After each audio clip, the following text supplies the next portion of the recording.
Welcome to Ohio Stadium on the campus of The Ohio State University. Game 2 of the Eastern Conference Finals, and the rain continuing to drizzle down in central Ohio. Hello, everybody. I'm Phil Shane. Glad you could join us today for Game 2 of the Eastern Finals. Game 1 of the MLS Cup, the only game, already has one team with its ticket punched. Chicago on Friday knocked off the LA Galaxy, sweeping the best team in the regular season out of the postseason, and the first-year Fire will be in the championship game. Who will they face? Well, DC won the first game of this series. Today they get even stronger. Leading scorer Roy Lassiter back in the lineup. Joining me as always, Ty Keogh. And again, when you take a look at this, DC's stronger, but as far as Columbus goes, could have some problems. Well, Columbus, if they expect to force a Game 3 in this series, they have to change their attack completely. They have the top scorer in the regular season, number 14, Stern John. He's been scoring at a very hot pace, but against DC United, Carlos Llamosa and Eddie Pope squelching all of his opportunities. We see here Llamosa staying step for step with Stern John, and they have to free up Stern John if they expect to force a Game 3. And Roy Lassiter, the all-time leading scorer in MLS history, will he be on today? Stay tuned and find out. The kickoff next on ABC. A good sweat isn't so good once the game is over. That's why there's Irish Spring Sport. It has an extra antibacterial ingredient that kills odor-causing germs better than regular soap. It's Irish Spring Sport. Play as hard as you like.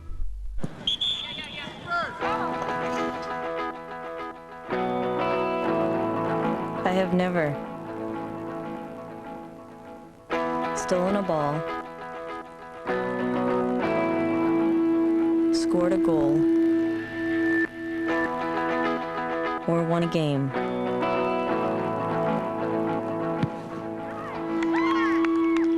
Alone.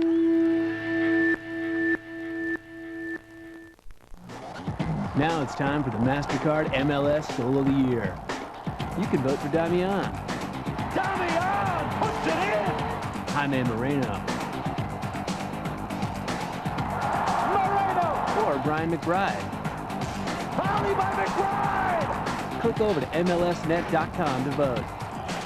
It's as easy as 1, 2, 3. If your man wins, put yourself down for an assist.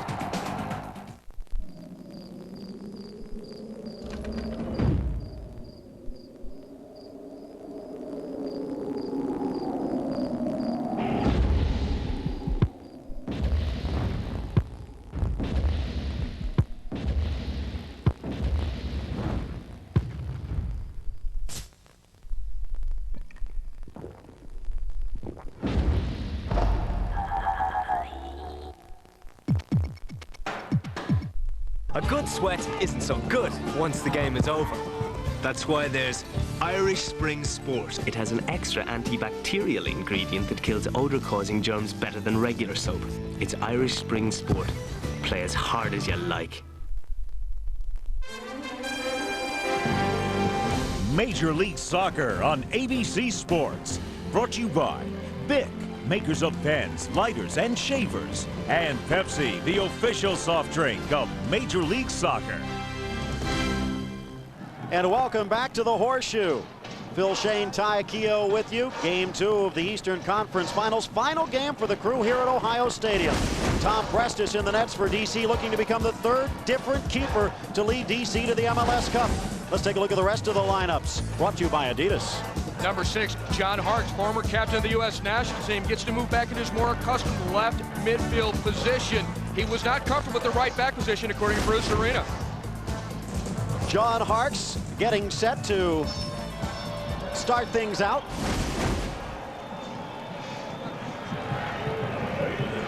Well, Coach Tom Fitzgerald here was very unhappy with Andy Williams' play in first half, so he's not going to put him on the field today. And instead, Brian West gets a chance to make up for the deficiencies in midfield and hopefully take this game to Game 3. But a big shock for Andy Williams. He's not starting. Thank you, Seamus Mallon. First ball down the wing, giving chase. Out of play, and it will be a goal kick. Jurgen Sommer, who is the backup keeper, will be in nets for the Columbus Crew today. Backup in World Cup '94 and '98. And number 6 at midfield, Todd Yeagley, the Indiana Hoosier All-American. now has to mark Marco Echeverry and put a much tighter clamp on him than he did in game 1 of this series. Yeagley had a few interesting things to say before the game about marking up against El Diablo, and I don't know, for a guy who was one of the best at Indiana University, 4-time All-American, this might be one of the biggest games of his career. The Crew tried to get past DC last year and couldn't. That ball ruled to be across the end line, and a goal kick coming for Summer. Summer, born in New York City, his father a semi-pro goalkeeper in his native Germany. Grew up for a while in Connecticut, switched to Naples, Florida, a walk-on with Yeagley's dad at Indiana, turned into an All-American and a national team star. Jaime Moreno fighting for the ball, as is Yeagley. Outside to Ansel Elcock. Here's Stern John with a little bit of space. John cuts past Richie Williams, the deflection to the near side. That's one of the problems that Columbus had in DC. Every time Stern John got the ball, a number of DC defenders surrounded him. Columbus, though, very confident here at Ohio Stadium. They've had some very tight matches with the champions DC United here. In fact, DC has yet to win in regulation time this season at Columbus, only having won by way of the shootout, and there was one regulation victory for the Crew here back in the springtime. Farrell heading it back only as far as Agus. Nice switch. Ben Olsen just has it skip off his head. Olsen only 5'8", but he can get to those head balls in the backside of the box. Let's go down to midfield, bring in Seamus Mallon again. Seamus? Well, Andy Williams did not play very well in game 1, according to Tom Fitzgerald. He was so upset with him that he almost took him out of the half and wished he had. He was giving up so much possession in midfield. So Andy Williams, a very talented midfielder, not starting today. Instead, Brian West, a very inexperienced but most promising youngster, gets a chance to try to send this series back to DC. Brian West, extremely mobile, and I talked to Tom Fitzgerald, the Columbus Crew coach. He says he's really hoping that West will get forward, occupy the DC defenders, and free up spaces for Brian McBride and increase the effectiveness of any high balls into McBride, because West comes in there with so much speed, and he may drag Richie Williams, the defensive midfielder for DC, out of position. Williams right there, marking up on the far side. Number 16 for DC, only 5'6", but one of the key components to United's first 2 championships.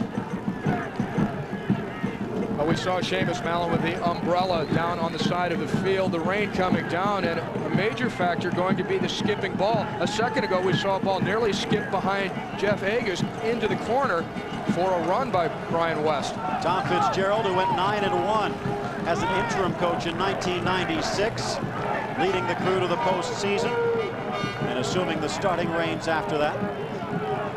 Now on the very diminutive confines here in Columbus, 105 yards long, about 60 yards wide. The wet ball, the slippery conditions, does that make the field even shorter in effect? When the ball skips out, for sure, it's more difficult to keep it in play, but compare this to DC United's RFK Stadium, which is 74 yards wide, so there's a lot less real estate here. Yamosa, loose ball for Yeagley, who sticks a boot in and comes up limping. Bruce Arena, take a look at those statistics. Looking for his 9th ring. Well, footing and a wet ball, definitely a problem for both teams here. Yeagley steps through. Olsen clips him right after Yeagley tried to put the ball on goal. But you're going to see that in the tackling situation, when guys lose their footing, they could crash into each other. So it's a much more physical game when the conditions are wet and when you're on this small of a surface. Referee today is Rich Grady. Whistles the foul there. Some 40 yards away from Jurgen Summers' net. Tom Bobadilla, Levon Balagiani, and the assistants today. The one thing they might have a busy job about offside is off the goal kick, a counterattack can start. And with the 2 guys out there today, 6'4" Tom Presta, 6'5" Jurgen Summer, they can almost go box to box on the goal kick. Agus heading it towards Olsen. Olsen fighting with Ansel Elcock. cannot gain possession, and a throw-in for Columbus far side. Ben Olsen, first Project 40 player in DC United history. And as I mentioned, even though he did not get a goal and only 1 assist in the first game, they like to send the ball from one side of the field, the left side of the field, to the right, and have Olsen head it back across the middle, and that has been very dangerous in the attack for DC this year. Stern John a touch too tricky, and Echeverry steals it away. Hartz deflected away by Clark, who plays it back into safety. A little bit of a switch with John Hartz, as you alluded to in the starting lineup. Last few games he's actually started at right back, but now it's Jeff Onger who steps into the picture and forces the early shot from Stern John. Sails high over Tom Prestis' net. Tom Prestis. 1996 it was Mark Simpson. 1997 it was Scott Garlick. They both led United to the championships, and now the second-year player out of SMU looking to make it 3 in a row with 3 different netminders. Yeagley against Moreno. Moreno comes back to win it. Agus. Williams. Elcock on the far side, guarding Olsen. Onger to Williams. Olsen. Onger slams the cross in. Moreno gets ahead to it. Farrell high in the air.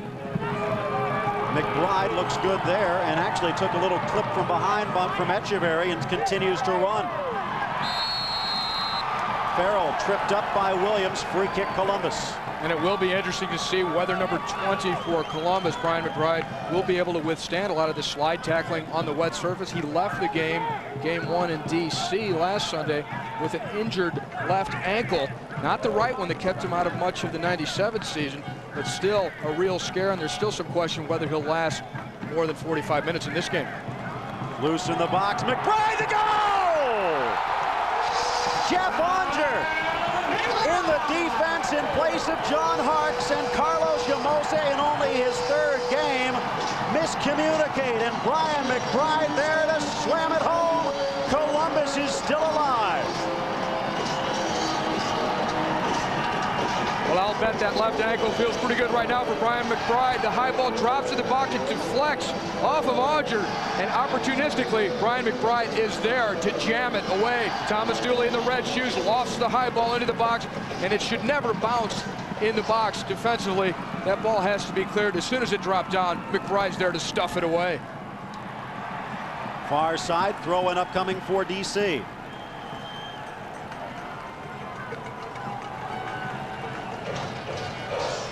Echeverry backing into Elcock, out for the goal kick. It's pretty obvious the Columbus style of play today, the adjustments they've made. They've taken Andy Williams, their playmaker, out of the lineup. They're going to go very direct. At times, even before the goal, you could see that they're playing nearly 4 forwards because Brian West, more of an attacking player than Andy Williams, the guy he replaced. And Jason Farrell even sneaks up on the right side. And of course, McBride, as he showed on the goal, and Stern John, the top scorer in the league, up there in the box. They are throwing everything forward to make sure that there's a game 3. And Columbus, they're not gambling that much because they're just bypassing the midfield. Free kick upcoming for El Diablo. Sliding it forward to Lassiter. Olsen deflected away, and Rob Smith, the All-American from South Carolina. McBride knocked to the turf by Olsen. That'll be a foul. And McBride has got to figure DC's going to play tough. They're going to try and test that ankle. Yeagley a little bit irate as DC will not let him start the ball quickly. Pushed one of the players away, and Echeverry steps into the fray. And now Rich Grady is at least going to have a talk with both. Here's the foul at midfield, played into McBride. He's pulling away. He just nudged down to the ground by Ben Olsen there, but Echeverry then impeded the quick restart by the Columbus crew. He gets a verbal lashing from the referee, Rich Grady, but no card coming out.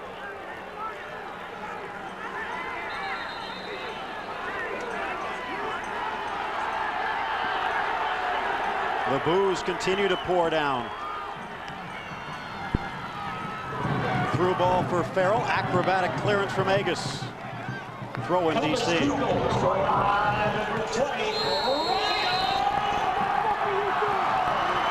So Brian McBride with the goal. And how much does that change the complexion of today's game? Well, DC is a very savvy team. They're very businesslike in their approach. Perhaps more than any other team in the league, they understand that soccer is a 90-minute game. It's nice to get the lead for Columbus to take some of the pressure off, but never count DC out. They are known for making bigger comebacks than it would take to get back into this match. Echeverry for Lassiter, and Jurgen Sommer, 6'5", not going to loft that over him.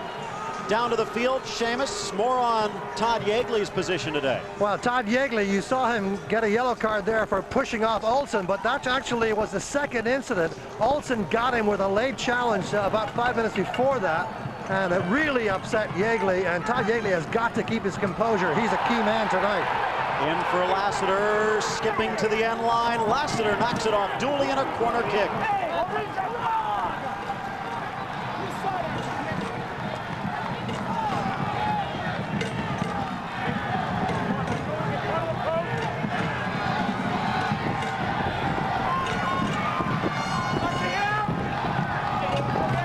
Sommer on his line, 3 yards from the near post, slammed to the side netting. As he tried to beat 3 defenders at the near post, Echeverry sends it out for a goal kick. 12 minutes gone in the first half today. Columbus with the lead. Thomas Dooley's long pass. Defensive confusion between Onger and Yamosa, and McBride there to slam it home. The goal poacher that many thought he would be. Here's Echeverry. Through 1, through 2. Can't get past the third as Farrell knocks it to midfield. Stern John knocked away by Echeverry.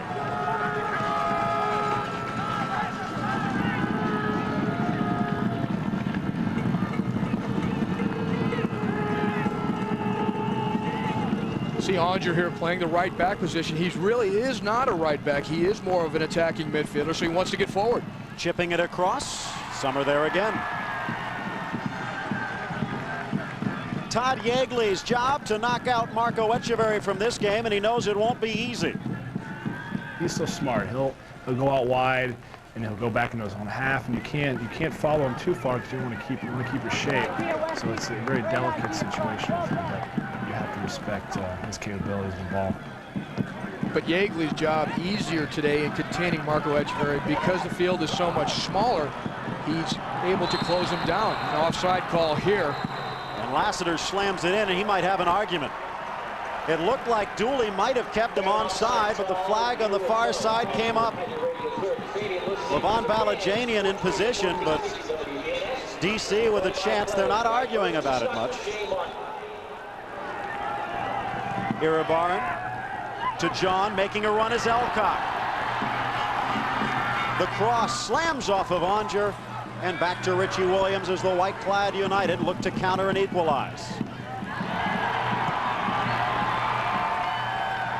Prestus out of his net with Brian West chasing.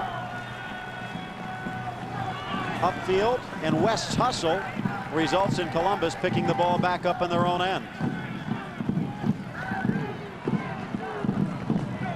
Echeverry and Yeagley, a nice job to steal it away. West to John. Echeverry actually ends up knocking it to Farrell, who promptly passes it back to Lassiter, and here's a chance for United. Moreno into the box, knocked to the turf by Rob Smith. Keeping it in play briefly was Mike Clark, and out for a throw-in, but Moreno thought he had a penalty. Rich Grady says no, and United won't argue. Echeverry on the turn. Moreno had really no argument there. That was a perfectly fair challenge by Rob Smith, staying with him and using the shoulder legally.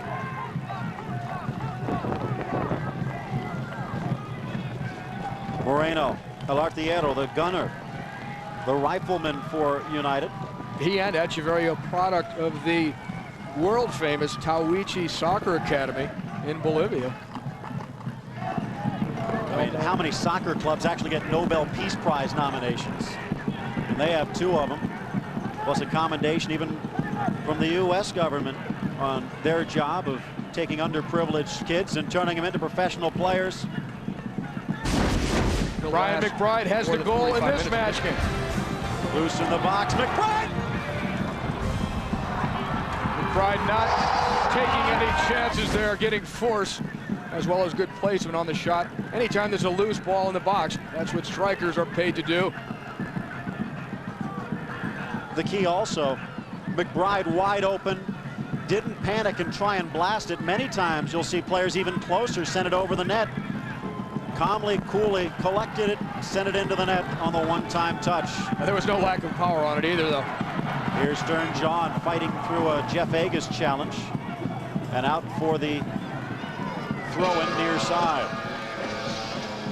Next Sunday, live at 3:30 Eastern. Chicago's already bought their ticket. Will DC or Columbus join them? It's MLS Cup 98 from Pasadena, California.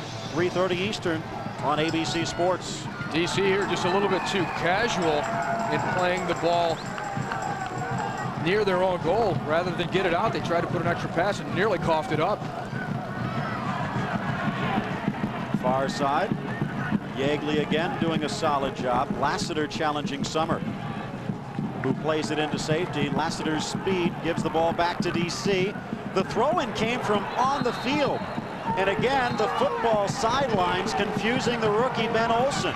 He was 3 yards onto the field looking at the far sideline when he threw the ball into Lassiter. Well, Bruce Arena trying to relay to Ben Olsen that the soccer markings are in fact in yellow. And the track on the outside even confuses that more so. So you can really excuse a rookie error, so to speak, although Ben Olsen, with as many minutes and as many starts as he had with DC this season, can hardly be considered a rookie any longer. Many soccer fans a little disgusted, to say the least, by the football markings here at Ohio Stadium and elsewhere. Not anything you'll have to worry about in Columbus next year. Their own 22,500 seat stadium, already in the midst of construction, and already many of the seats sold out. Already sold out of club loges and the like, as Rob Smith whistled for the foul. Moreno takes a tumble. The yellow card for Dooley for arguing, as Rich Grady heard enough.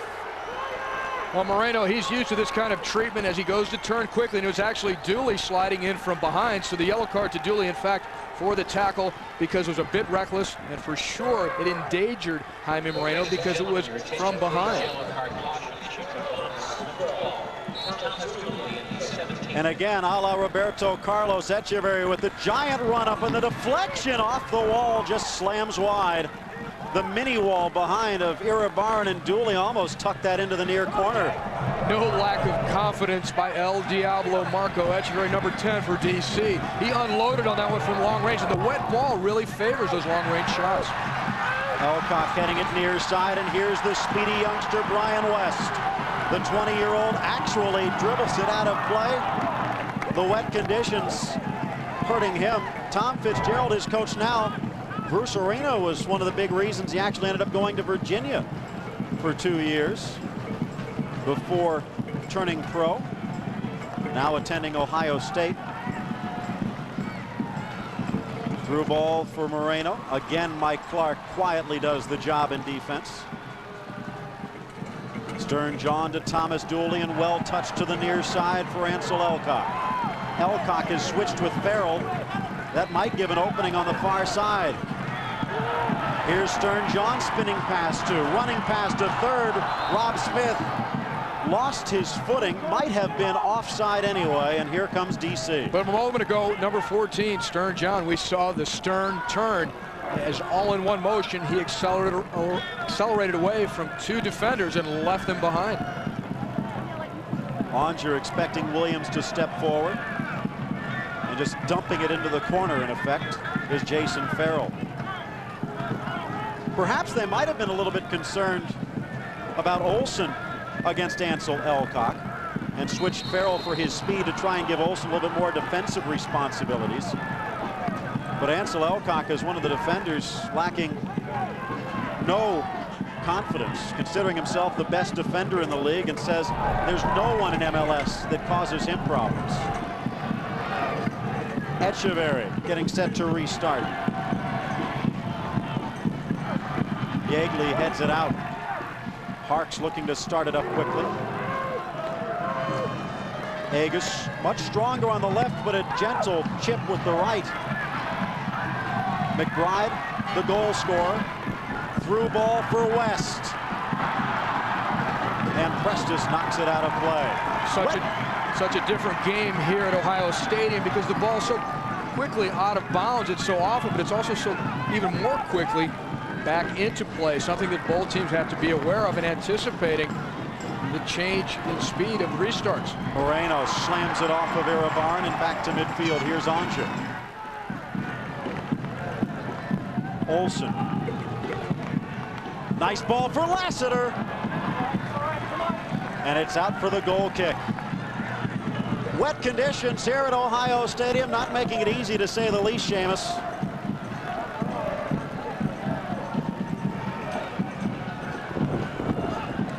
It is indeed very rainy, of course, as you can tell, but you know, the interesting thing about this stadium is there's a terrific drainage system under the surface, a pump system that really takes the water right off it. So there are no pools or puddles gathering here, but as Ty mentioned earlier, it is very difficult to play the ball wide with any kind of pace on it because the field is so narrow and the ball just takes off of you on these slippery conditions. It's difficult for both teams here under these in this kind of a day.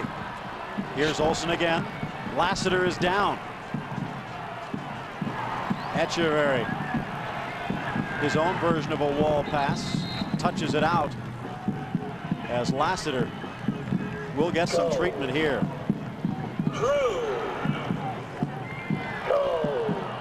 Lassiter out on the far side, trying to receive this ball, clipped slightly on the slide by Jason Farrell. It didn't look that vicious nor intentional, but there is contact right there on the inside of Lassiter's right knee. It probably smarts, but it should not keep him out of action.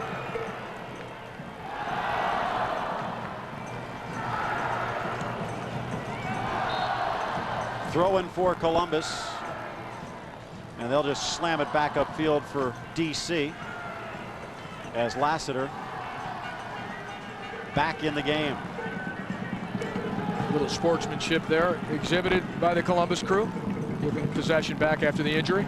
Echeverry to Williams, tough pass, and Yeagley making it tougher, knocks him to the turf in the process. Restart to Harks. Harks against Elcock.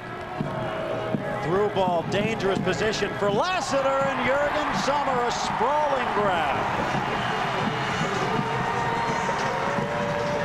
Aggressive goalkeeping from Sommer. He's trying to intimidate as he collects his ball. Lassiter with great speed, getting in behind the backs, outracing Mike Clark. The angle taken well though by Sommer, smothering it, but also coming through in a fashion to send a message to Lassiter: don't come near my box. Agus. Lassiter a nice little flick, but Moreno a touch off balance. And Sommer will grab hold. NFL football, check it out tonight as NFL Primetime comes your way at 7:30 on ESPN. Chris Berman, Tom Jackson with highlights of the day's action. And Monday Night Football on ABC tomorrow, 8 Eastern. The Jets against New England. Drew Bledsoe against his old coach in Bill Parcells. Phil, the official report, Todd Yeagley earlier in the match there was given a verbal warning. He did not receive a yellow card, so far Dooley the only one with the yellow card in the match.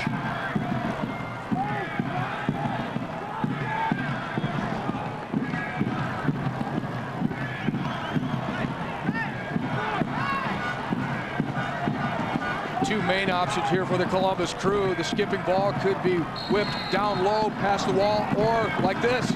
As Stern John has it roll off the outside of the boot. He might have had an opening, but it just curled the wrong way. He did. He sliced the ball ever so slightly, but the other option for Columbus, the very strong heading abilities of Thomas Dooley, their number 5, and the Reds use it in the wall there, and also Brian McBride. This ball skipping just a couple of yards wide.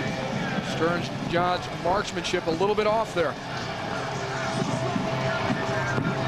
Prestis has been tested today, especially by Brian McBride, who broke into the scoring column. Free kick about 30 yards away from Jurgen Sommer's net.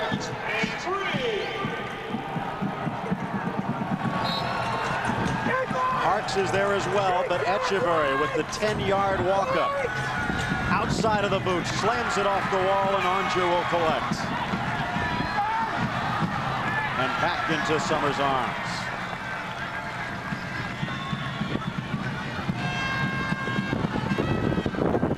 Summer, the player of the month in April, helping the Crew get off to a good start before he went off to France for the World Cup. And back at the end of the season to help guide them to the postseason. Iribarren's challenge as Smith wins. Iribarren leaves it for Rob Smith.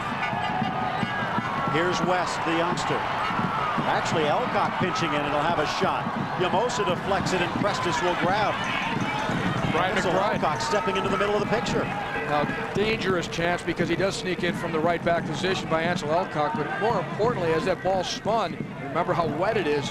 Tom Prestis going up to handle it, and Brian McBride right on the doorstep again in the box. In some ways similar to the goal he scored in the 8th minute. Fact is, McBride always looking for anything that might drop down there. Here's Yeagley. Knocked off the ball by Moreno. Moreno into the box. Moreno the shot. Deflected and cleared by Smith. Onger with some space. To Williams. Outside Moreno. Slams it near post. He thought Summer would be leaning, and he made it a difficult shot. No question, Phil, he did design that as a shot with as much power as he put on it. Even though he did have options near the far post, he didn't want to curl it. He wanted to jam it in at the short side. Parks. Back to Prestis. Midway through the first half, just about 17 minutes left. 1-0 Crew. Tom Fitzgerald on the sideline joining Seamus Mallon. Tom, this is a game of terrific physical intensity already, and you've got the early goal, but a bit concerned about some of the composure of players in these circumstances? Yeah, well, we need to make sure we try and keep the ball, a little better possession. Now that we have the lead, we need to keep playing and not just banging balls out of the back. It's pretty physical from the beginning here, but I'm happy with the way we're playing right now. Thank you very much, Tom. He's got to be happy with the lead. The ball skips through for West. He's on the break. West to the box. Shoots. No one on the back post. Eddie Pope, a nice job to force West wide. And another solid save by Tom Prestis. Excellent stop by Prestis. The low ball, especially difficult for as big of a keeper as Prestis is. But he gets down so quickly to the right side to keep that one out. And the wet ball, again, a factor there as Agus lost control. It skipped under his foot. And the save even more difficult because the ball picks up speed with the wetness. Yeagley headed away by Pope. Dumbing it through is Moreno. Williams back to the Bolivian forward. Lassiter trying to get a touch too tricky, and on the wet conditions, Columbus with the ball. Through ball for McBride on that 10.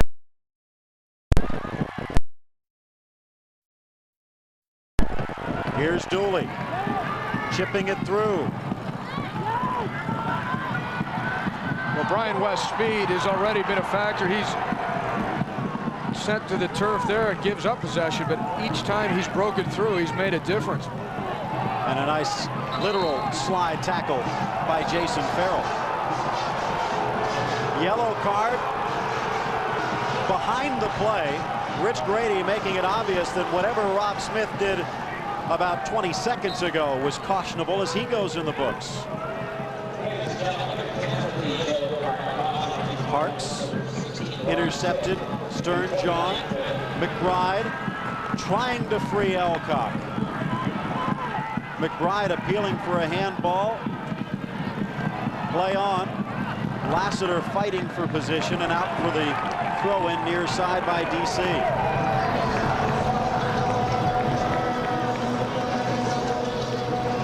Loose in the box for Lassiter, and a pushing foul called. Free kick for the Crew. A great chance a moment ago for the Columbus Crew. The ball skipping underneath Jeff Agus's foot, and off to the races is Brian West. Nobody's going to catch him. Eddie Pope tries to cover it, but Prestis getting down low quickly to his right snuffs out that goal-scoring chance. Olsen on the far side.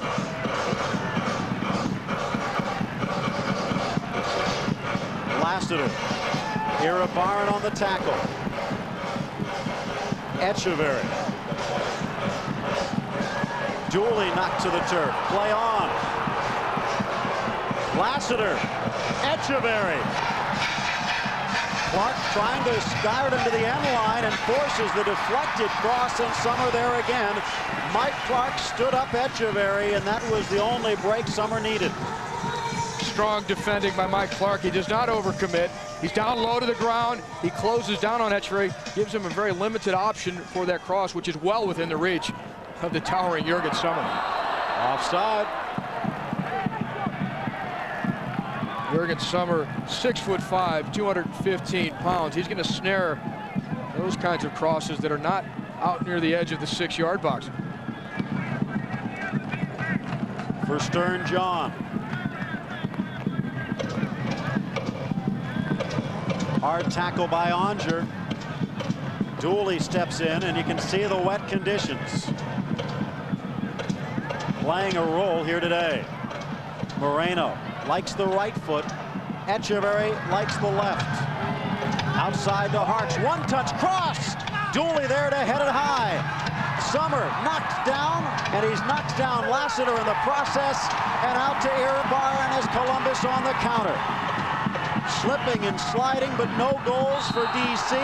Stern John on the breakaway, and Agus chopped him down. And Rich Grady has seen enough of that. Grady having a talk with Agus, but no card. Well, Columbus, we've seen, have changed their style totally. No Andy Williams at midfield to play make. Instead, they're going straight forward with Brian West up front. And there's Stern John getting clipped by Jeff Agus. Agus really not able to turn with Stern John, having to foul him and clip him on the ankle. Lassiter giving chase. Summer will have to come out and play it. Would have been offside, but straight back to Prestis. 12.5 to go in the first. 1-0 Crew.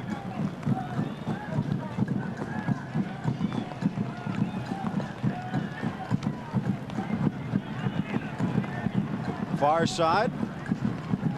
Olsen. Yeagley. Outside, the throw coming for Elcock. Well, so far the Columbus game plan working, throwing extra players into the attack, playing very directly, and pushing Brian West up as a third forward, and sometimes Jason Farrell, number 12 out here on the right for Columbus, as even a fourth forward. Dooley stepping up. Williams slows him down, but on these tight confines, we talked about this yesterday, Ty, with Todd Yeagley and Jurgen Summer, two key members of the defense. The narrow confines allow Dooley to be a little bit more aggressive in the attack. Dooley loves to get forward. He's easy to recognize in those red shoes. Very intelligent player and playmaker when he does have those opportunities, but the legs not as young as they used to be. And the shorter field, though, makes it sometimes more difficult for him to get back in time, so he still has to watch it. ABC Sports Online bringing you exclusive MLS playoff analysis, the skill of the week, and multimedia to your heart's content on AOL. The keyword ABC Sports.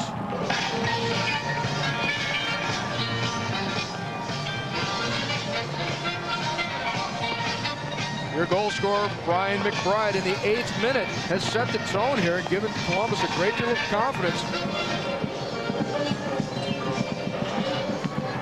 Yeagley pushing the ball forward and pushing Williams to the ground in the process.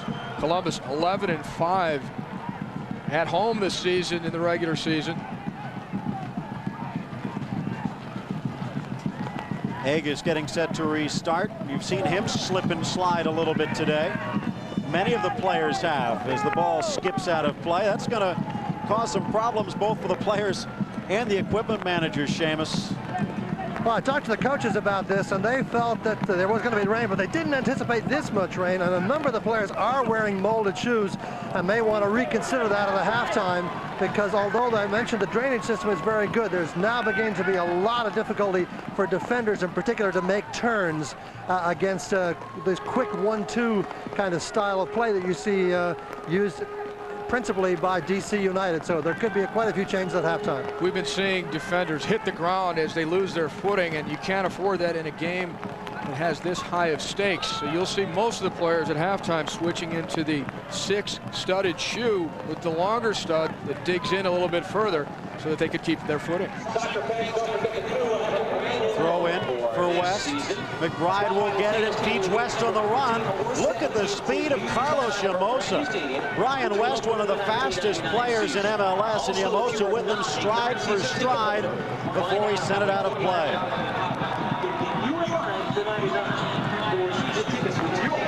Prestes in the middle of his goal, about 3 yards off the line. No one guarding the posts.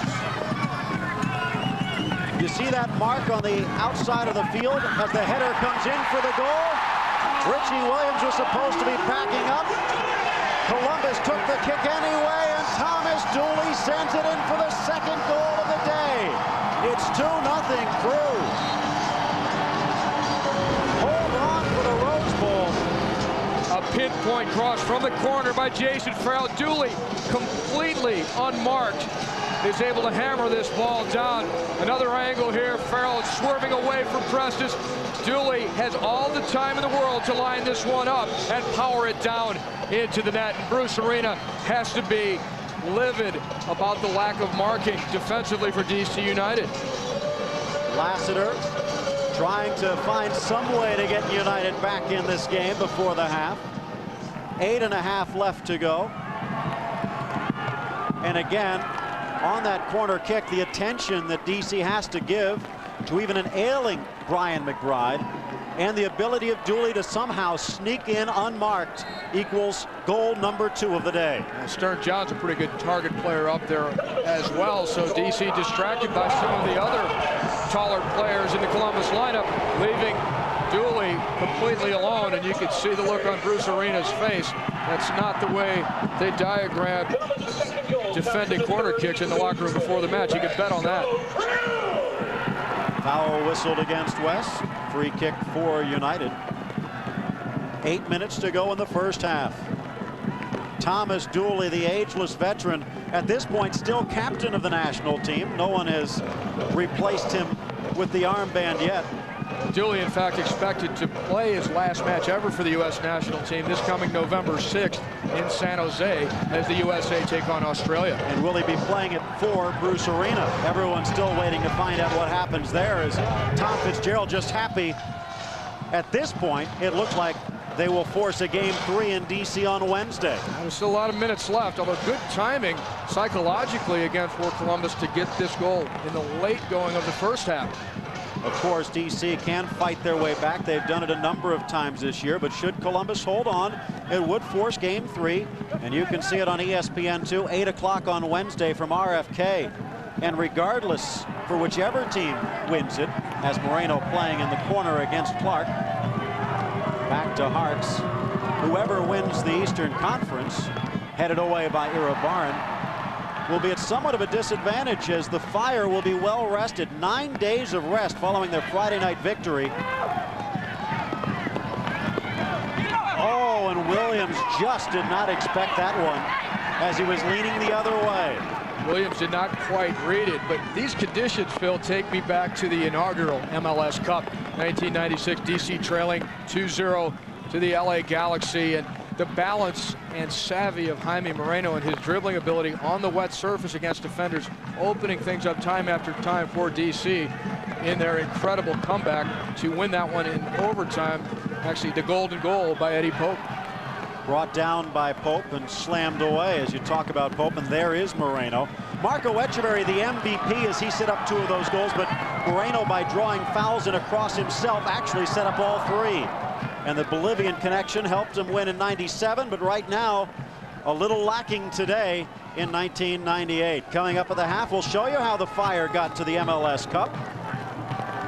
Headed towards goal, and Prestes will grab it. Highlights from the Rose Bowl and from Soldier Field. Game 2, plus highlights from the first half here at Ohio Stadium. And it's not a pretty picture for United. Oh, and everyone expected the LA Galaxy to be in the MLS Cup Final '98 out at the Rose Bowl with the upset and the sweep. by the expansion team, Chicago Fire. Unprecedented, really, for an expansion team to make it all the way to the championship game. Here's Yeagley, knocked off the ball by Richie Williams, who drags him down in the process. And right there is Rich Grady and calls the foul. Richie Williams, a little bit of gamesmanship. Normally you get away with something like that, thinking the official might turn away to follow the ball. Williams is a scrapper. He's sliding in, and he does win the ball, but then he holds on to Yeagley. That's not allowed. And, yeah, Richie Williams, he'll do whatever it takes to win. He's not going to win the Fair Play Award most years, is he? He won't even be in the top 5. Here's Yeagley. Service for McBride. Won by Pope, cleared by Agus. 4.5 to go here in the first half of play. Ball outside for Elcock, as Elcock and Farrell have switched back to their original positions where they started the game. Farrell on the right midfield, Elcock on the left. The scorer of Columbus's second goal, Thomas Dooley, though, as tough of a defender as he is and how much he does like to slide tackle, is one of the 3 candidates this season for the Fair Play Award in MLS. Also, you talked about his solid defense. A lot of people remember Eddie Pope winning the Defender of the Year last year in MLS, who was right behind Thomas Dooley, the MVP of the Columbus Crew. And you'd have to say he's one of the MVPs this year as well, because they started to have some problems in the middle of the season. But with Dooley's return from France, all those problems seem to disappear. Quick throw in from West. Nope, he'll have to wait for Jason Farrell. Well, at one point this season, Columbus was making a play for top spot in the Eastern Conference, nearly dethroning DC. Long ball for Lassiter in full flight. Summer almost has it skip past him. That could have caused a problem if it was in the middle of the goal. Just under 3.5 to go in the half. Outside for Dooley, the goal scorer. Will his tally be enough? Hard ball for Clark to handle, but he does well. Long ball for Stern John. Looked like he would have been offside, regardless of collision with Yamosa. I talked to Bruce Arena in the DC locker room before the game, and he's pretty much got it right. And I think the rainy conditions have only emphasized it. But he said, don't expect a lot of real pretty soccer out here today. There's too much at stake. The field is so narrow and short as well. It's going to be a physical match, and now you've got defenders losing their footing, balls skipping, and players sliding, and it's only going to get rougher. Parks, nice bicycle for Dooley, but only as far as Lassiter. Tees it for Williams. Olsen to Onger. The Canadian international back to Olsen. And he rushed in on that one. Might have gotten a little bit of a bad hop, but he should have done better with that. 2 minutes plus change in the first half. Lassiter did well a moment ago, holding off a defender as the ball was played into him, then bring it out to the edge of the box to Richie Williams. You remember A.J. Wood started in game 1 of this Eastern Conference final because Lassiter had received a yellow card in the final game of the previous series against Miami. A red card, I should say. So he had to miss the entire match in game 1 against Columbus. Here's Echeverry. By the way, yellow cards do count in the postseason. 11 points, the magic number, basically 3 yellow cards. The only guy really in danger is Ricardo Iribarren, the ponytail defender for the Crew. He has 2 yellow cards so far. Here's Harks to Williams and back to Agus. Chipping it in dangerously, and Dooley there again. Harks is pinched in towards the middle and now actually switched over to the right side. And again, a diving Todd Yeagley. Columbus, they've all crawled in the bunker right now with 1 minute left to go in the first half.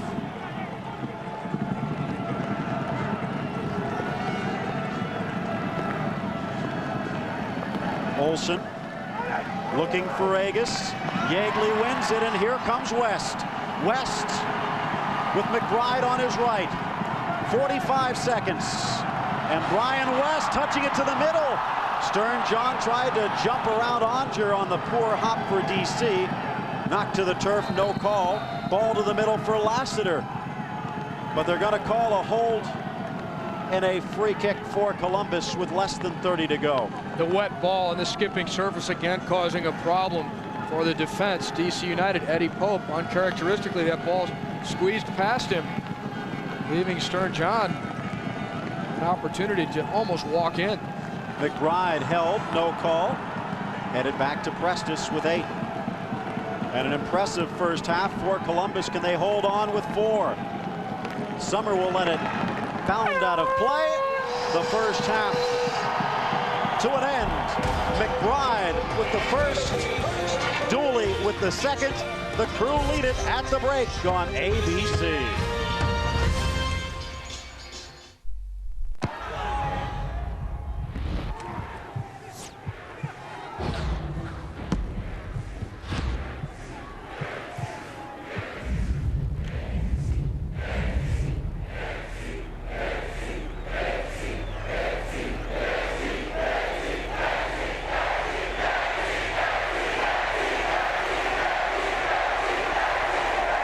Pepsi.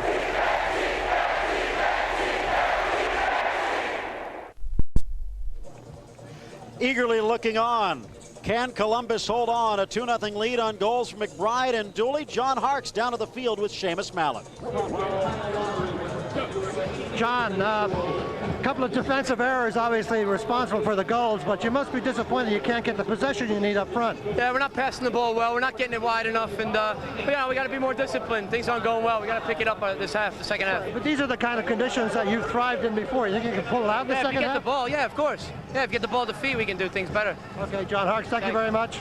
Of course, Seamus referring to MLS Cup 96 and 97, but to get to 98, we'll either need to win today or on Wednesday. Chicago's already there with a win in the West. And in Game 2 of the Western Conference Finals, the Fire looking to put out the Galaxy in front of nearly 33,000 fans at Soldier Field. And Fire forward Ante Razov denied early by the post and by Galaxy keeper Kevin Hartman. But Razov would be involved again in the 31st minute. A 50-yard pass out of the back by C.J. Brown finds Razov. Big save by Hartman, but Peter Novak, number 10 for Chicago, puts it away for the lead. But only 6 minutes later, Kobe Jones lofts the ball to the far side of the box. Danny Pena drives it low to even the score. In the second half, another great chance for Razov, cleared off the line here by Joey Franchino to preserve the tie. Going into the tiebreaker, the shootout, Kobe Jones, one of the leading candidates for MVP, beats Zach Thornton, beats the clock, but he can't put it between the pipes. Coming to the 5th round, Jerzy Probrozny, one of the Polish internationals, beating Kevin Hartman to the corner. The Galaxy, despite the best record in the regular season, knocked out in 2 straight games by the Fire. They're going to the MLS Cup at Pasadena's Rose Bowl. And so can you Sunday, October 25th, live on ABC Sports, 3:30 Eastern Time, MLS Cup 98, the Fire against DC or Columbus. DC's hopes to join the Fire derailed at least temporarily in the first half. Back with highlights after this message and a word from our ABC stations. Now it's time for the MasterCard MLS Goal of the Year. You can vote for Damian. Damian puts it in! Jaime Moreno. Moreno! Or Brian McBride. Rally by McBride! Click over to MLSnet.com to vote. It's as easy as 1, 2, 3. If your man wins, put yourself down for an assist.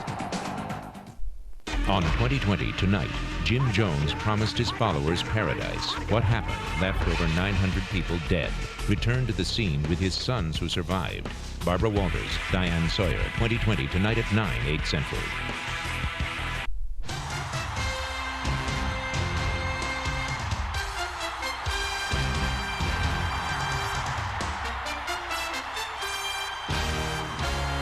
The Jets meet New England Monday at 8 on ABC. As a highlight of our franchisee meeting, we have the co-founder of Pizza Hut, Mr. Frank Carney. Recently, the retired co-founder of Pizza Hut did something surprising. He bought a Papa John's franchise. Sorry, guys. I found a better pizza. Today, he owns over 70 restaurants. Papa John's. Better ingredients, better pizza. He's got it. Try our Papa's Choice. That's a large pizza with your choice of up to 5 toppings for just $9.99. Hi. Hi, I'm your new neighbor. We're having a little get-together this weekend, and we'd love for you to come. Oh, gosh. Bad carpeting. That get-together, not a good idea. You'll probably have something better to do. Levi's 4 Floors has the answer to your carpet problems. DuPont Stainmaster Ultralife, the premier in luxury, style, and performance. Only at 4 Floors, your DuPont Flooring Center showrooms, because you deserve the very best. I could picture the sofa I wanted. But I needed a little help picturing what sofa would fit Julie, the tomboy. And my husband, Bob.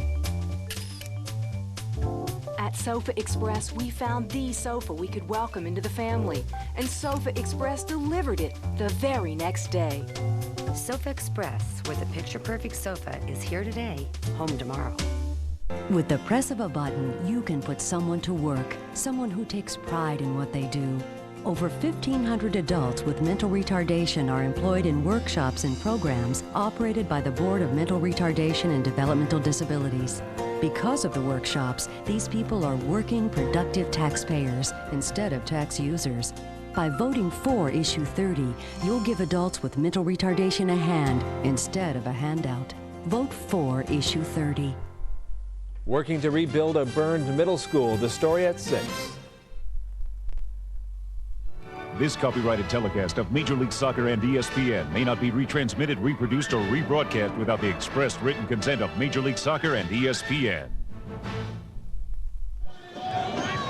Welcome back to Ohio Stadium, Game 2 of the Eastern Conference Finals. If things hold true, there will be a Game 3 on Wednesday, and that's because of a enthusiastic performance by the Crew. Well, the Columbus Crew have ambushed DC United here in Game 2 at Ohio Stadium. The conditions contributing to all this scoring for Columbus, and they took advantage of something they did not in Game 1. The long free kick into the box. Brian McBride, there's a mix-up in the DC United defense, and he stuffs it away. Then the corner kick with 8.5 minutes left in the half. Thomas Dooley finishing off the Jason Farrell cross, and Columbus nearly made it 3. Columbus, Jurgen Sommer pushing down Roy Lassiter, but Roy Lassiter had backed into him first. Take a look at the statistics from the first half. 2-0, obviously the number to focus in on. 20 fouls in the first half, evenly balanced. DC, the best team for time of possession in the regular season by far, but Columbus holding on to their share of the ball, the tight confines at Ohio Stadium. When we come back, the second half. Will Columbus stay alive? Stay tuned and find out on ABC Sports. A good sweat isn't so good once the game is over. That's why there's Irish Spring Sport. It has an extra antibacterial ingredient that kills odor-causing germs better than regular soap. It's Irish Spring Sport. Play as hard as you like.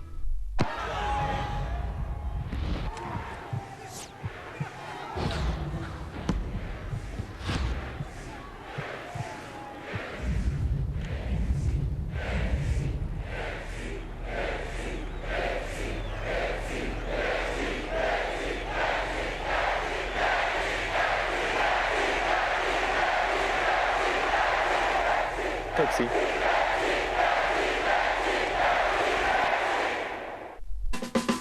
Dr. Scholl's next stop, San Antonio Zoo. I want to talk to you about pain. My feet are shot. My knees ache. Lower back. Did you know back and knee pain can be caused by the way you walk? No. The way I walk? If your feet aren't hitting the ground evenly, that can throw everything out of alignment all the way up to your lower back. This is the Dr. Scholl's Dynastep insert. Very futuristic. Its U-shaped design cradles and supports your foot so it hits the ground evenly. Feels real good on these big old feet. Like your foot's cupped in the shoe. I really think these would help my lower back pain. Would you like a Dynastep insert? No, don't eat it. No. 9 programs, $27. 5 hot dogs, 6 pennants, $45. 1 big puffy hand, $6. Their first big league ball game, priceless. There are some things money can't buy. For everything else, there's MasterCard, the card at the heart of Major League Baseball. Today, In the Atlantic Fleet. on board USS Enterprise, character was forged. Valor was commended. Minds were enlightened. Lessons were learned. Fears were conquered. Conquered. Worlds were discovered. Honor was defined. Courage was found. Commitment was sealed. Today on board USS Enterprise, Over 5,000 journeys began anew. what did you do? What did you do today? Call 1-800-USA Navy. Let the journey begin. The Women's World Cup comes around just once every 4 years. So we practice and we train and we train. It's a long time to wait. But fortunately, time flies when you're having fun.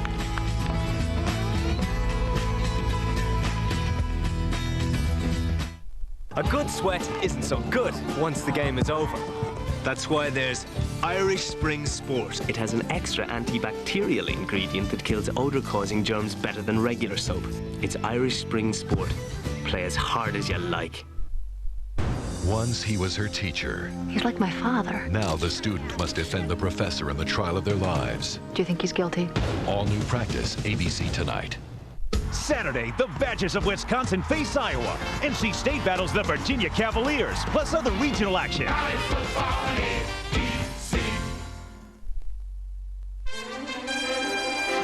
Major League Soccer on ABC Sports. Brought to you by U.S. Navy. Navy, let the journey begin. Irish Spring Sport, play as hard as you like. And Adidas. Braving the elements here at Ohio Stadium and braving the defending champion DC United. 2-0 for Columbus, but it has not been easy. And as you would expect, Columbus fighting for their playoff survival. DC trying to snuff them out and take it to their third MLS Cup final. It's been a very physical game. Brian McBride, Stern John have both been beaten up a little bit, but when you take a look, we saw from the outset McBride getting pushed to the turf. Iribarren, a tackle from behind on Moreno. The wet conditions only compounding all of this. Players losing their footing and taking other players out. 20 fouls in the first half, couple yellow cards. Some of the Screaming Eagles making their way out from the nation's capital, but not much to scream about in the first half, except frustration. Underway in half number 2. The white-clad United moving from the left to the right. And the black and gold of the Crew defending the goal in front of Jurgen Sommer to the right of your screen. Ansel Elcock, Rob Smith, both dropping back alongside Thomas Dooley, Mike Clark, and Ricardo Iribarren. Elcock and Farrell really the outside midfielders. Elcock on the left, Farrell on the right, Rob Smith, Todd Yeagley holding midfielders. Brian West playing behind Stern John and Brian McBride, and that seems to have been a move that has worked for Tom Fitzgerald. Andy Williams, the normal playmaker, out, and the speedy youngster in Brian West in the middle of the picture. And Brian West has not even tried to perform Andy Williams' role as a playmaker. He's really pretty much pushed up as a third forward, increasing the pressure on the DC United defense, which on 2 occasions on set plays, first the free kick from Dooley all the way into McBride for goal number 1, and then on the corner kick from Farrell to Dooley. That is what set up Columbus's goals, something they did not capitalize on in game 1. They've got all that air superiority. They're finally taking advantage of it. Carlos Llamosa will get booked for this tackle. Llamosa can't turn the corner. Stern John accelerating away from him. It's a deliberate foul. The yellow card coming out against Carlos Llamosa, whose U.S. citizenship is imminent. Supposedly within 5 days. Yeagley. McBride! Oh, what a header for the goal! And for the 3rd time on a restart, the Columbus Crew has struck pay dirt. I think he's healthy, Ty. We talked about McBride's left ankle. He had to leave the game in game 1, but this time Yeagley puts it perfectly, the near post run. Look how early McBride got up and held his position, and this is a key to attacking heading. He gets up there early, hangs there, flicks the ball on, leaving Prestis no chance, and despite having a couple of defenders on him, he still directed it perfectly.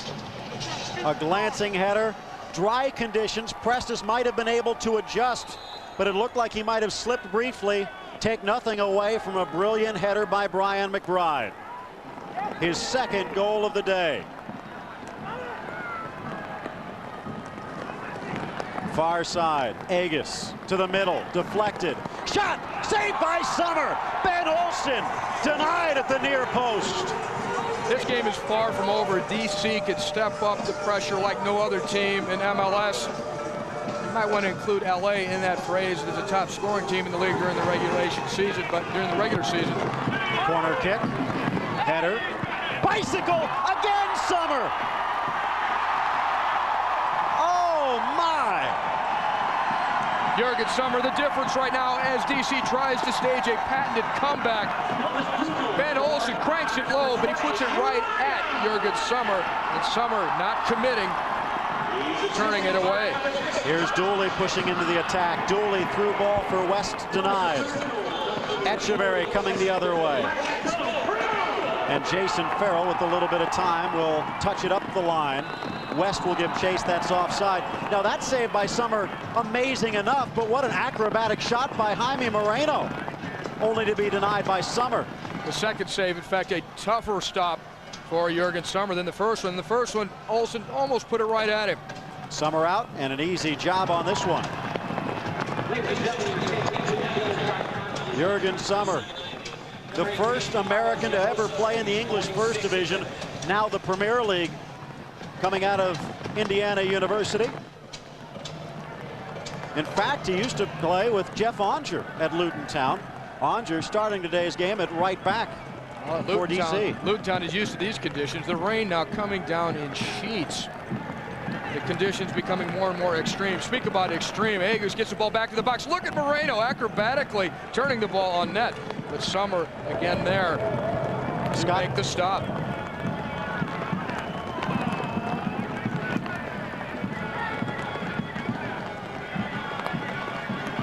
Farrell. McBride through ball West. Prestis slow to come out. West denied by Prestis. He's given up 3 goals. Scott Garlick, who helped United win the cup, as you saw, on the bench. But Tom Prestis has come up big today as well, including on that one. Scott Garlick, a little bit of a stumble at the end of the regular season. And with guys like Simpson and Prestis on the bench, Bruce Arena with plenty of weapons in the nets. The problem today, though, not goalkeeping for DC United. The problem is that finally Columbus is capitalizing on the set plays, on the free kicks. They're able to get the ball into their very good players in the air. West touched away by Eddie Pope. I'll tell you what, Prestis, though, he's down by 3. He's really gambling as he's come off his line a great distance on the last couple of plays. But in a way, the short conditions and the slick ball, don't that almost get you a little bit shell-shocked if you're in goal? I mean, Prestis, every ball that seems to be coming towards his net seems to be dangerous. It's dangerous, but also the skip can also favor the goalkeeper because it comes into him more quickly and it outruns the attacker. Long ball off the boot of Prestis, almost box to box. Cleared away over the head by Farrell. A little bit of a push and the foul will be called. Free kick for Columbus. Halftime adjustments. Well, obviously one thing Tom Fitzgerald wanted to do was score again. He got that accomplished, Seamus. Well, Tom Fitzgerald said that when I asked him what he wanted to do in the second half was, he said, well, we want to stay composed, not worry too much about scoring, just keep it, frustrate them. As we were talking, the third goal went in. He says, wait a minute.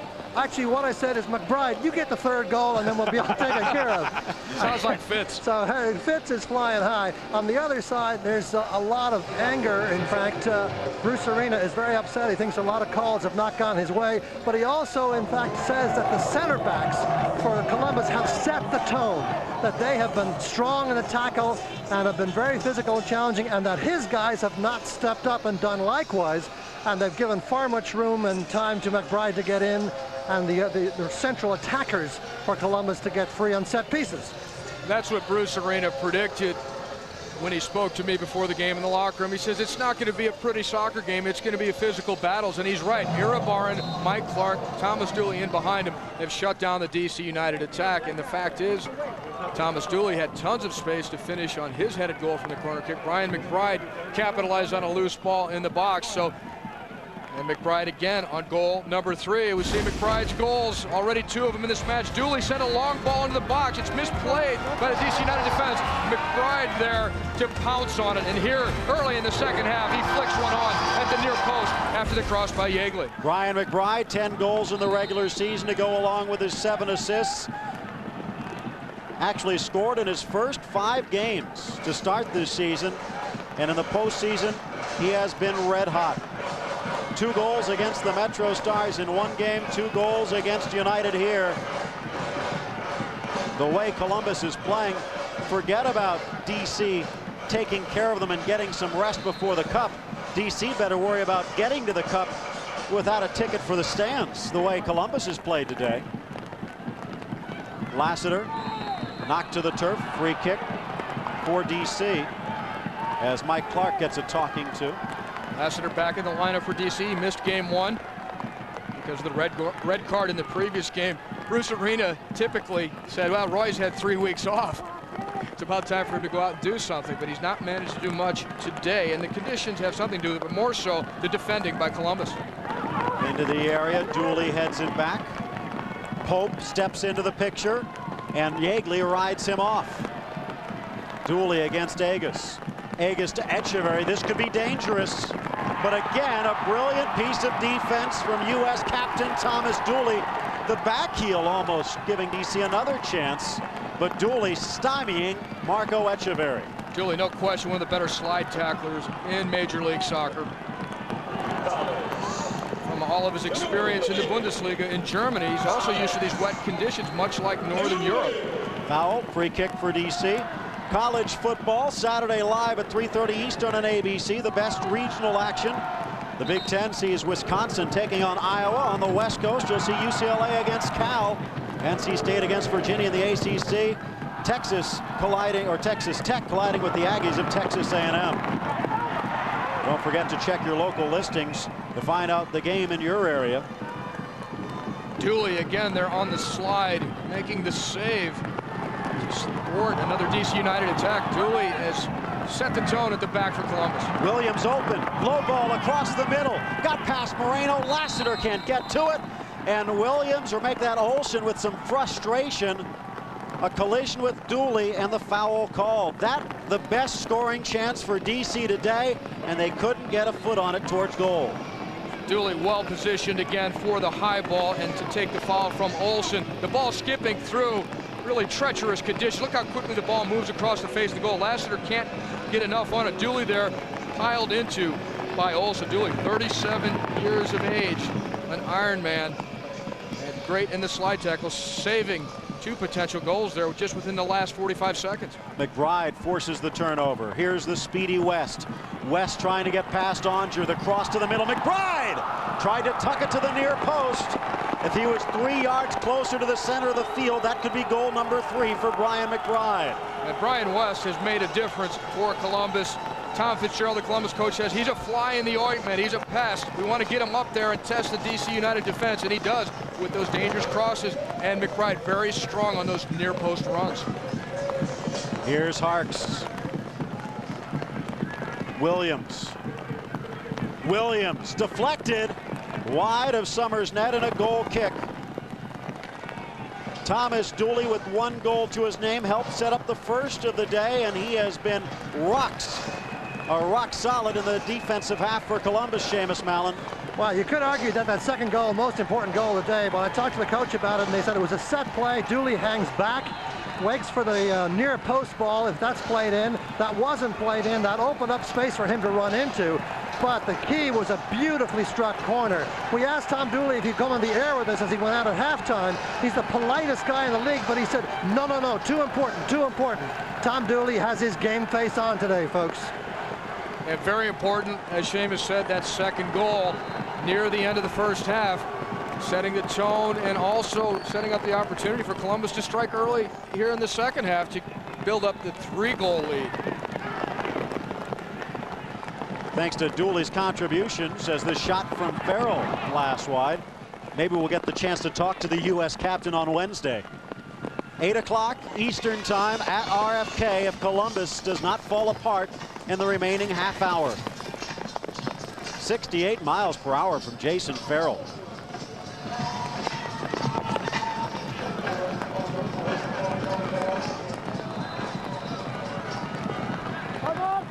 Give credit to Todd Yeagley, gets an assist on the third goal, and he has been the fly in the ointment, a la Richie Williams. Yeagley's knocked Echeverry and Moreno off their game. I think mostly the conditions have pushed Echeverry and Moreno off of their game. The ball's played in. If they're not right to feet, they can't react to it because they're losing their footing. But the tight marking really coming through the Columbus defenders, the main story here in squelching a normally varied and potent DC United attack. Jamaican international Andy Williams out of the doghouse and into the pitch. A lot drier in the doghouse. Well, for Andy Williams, the qualities he brings into the situation here with a 3-goal lead, he's a good possession player. He's going to spread the ball around. He's not necessarily going to create more goals for you. He's going to hold the ball. And as long as DC doesn't have possession, they can't try and make a comeback. Far side, Farrell, low ball, Stern John backed into his defender. Carlos Llamosa whistled for the foul. Andy Williams, not the happiest camper in the bunch. Of course, then again, after his play in game one, Seamus, neither was Tom Fitzgerald. No, I talked to Tom right now, and I said, why is Williams coming in? And he said, well, we plan only to use West for about 50 minutes or so, and he did the job. But really, it's to give Williams a chance to prove himself again. They all believe he's got the talent. They certainly do not want him with a negative frame of mind going into game 3. So now is a chance for him to show that he can really play well for them. Nice run and work by Columbus to get into the box. Ansel Elcock. Elcock tries to blast the cross in, but a sliding Jeff Onger sends it out for a corner. You could see some of that fancy footwork on the run by Andy Williams to the far side. And Fitzgerald's right. They need Williams on game 3. A good play all the way around by Columbus there on the counterattack as the ball went from side to side very quickly from Williams to Stern John and then out to Ansel Elcock. Williams to the middle, headed away. Brought down. Yeagley straight into the arms of Tom Prestis. We have almost the complete opposite situation from game 1 in this series. So far, Columbus has been shutting down Jaime Moreno and Roy Lassiter and Marco Echeverry. In game 1, it was Llamosa and Eddie Pope and Richie Williams allowing no shots by Columbus until the 60th minute of play. Onger. Echeverry didn't spin away, and Dooley will be there to gather. Oh, gives it up to Echeverry. El Diablo, and again, the wet conditions. And again, they did play a football game here yesterday against Minnesota, did Ohio State. Maybe some bumps on the pitch as well. They should have been evened out now by the intense rain. John Harkes switches near side. Richie Williams, Echeverry on the run. Well read by Mike Clark. Touched away, and the foul will be called as Echeverry chops the Crew defender down. Things are starting to change in United's playoff picture. 1 hour gone. And United on the verge of losing only the 2nd game in playoff history. They lost their very first postseason game they ever played. Of course, that the infamous shootout in the rain up in the Meadowlands against the Metro Stars. They've won 13 straight since. Olsen's night is over. Tony Sane back out there. He was the one who helped DC start their offense in game 1 at RFK. Well, that tells you Bruce Arena's trying to get back into this game. He's not thinking game 3 as of yet. Tony Sane, 3 goals in 3 playoff games against the Crew. Through ball from Onger. Picked off by Elcock. Richie Williams grabbing and tugging on Andy Williams, which is exactly what he did in game 1. Rich Grady, no call.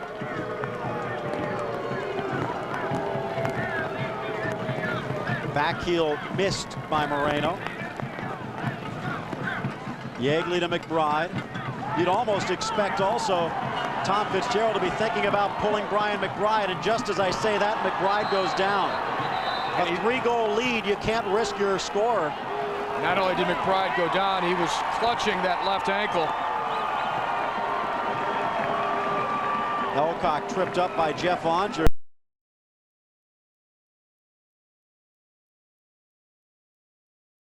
Sane actually kicks him in the leg, it looked like, after the play. I didn't see really what Onger might have done. Onger coming out. Kerry Talley going in.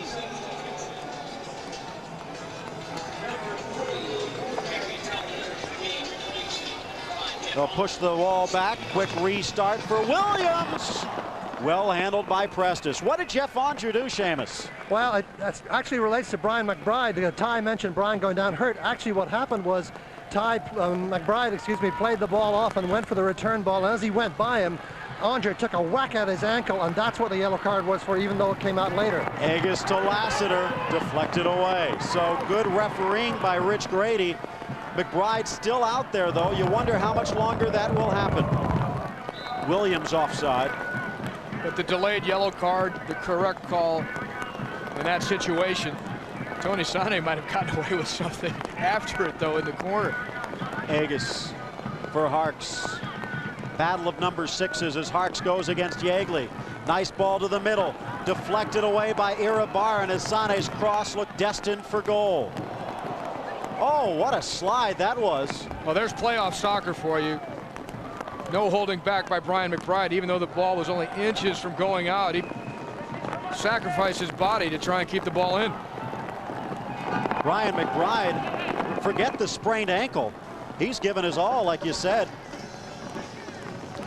McBride has a sore left ankle. Watch this, though. He wants to win this game so badly, and the wet condition sends him flying towards the bench. He took out a few chairs there, we'll see here.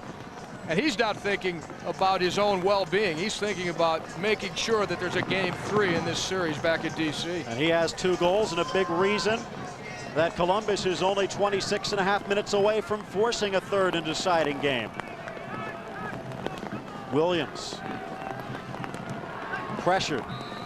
Foul against Stern John. Of course, if necessary, that game will be on Wednesday at RFK, and that leaves only a few days to rest up and recoup for MLS Cup 98, which will be Sunday, 1 week from today, from the Rose Bowl in Pasadena.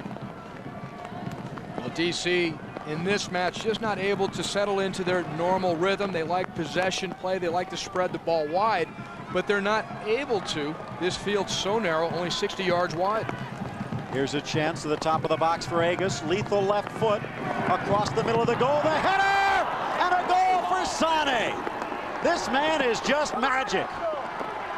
Again, off the bench and into the scoring column for the 2nd straight game. Has the comeback begun for DC? Tony Sane on the header.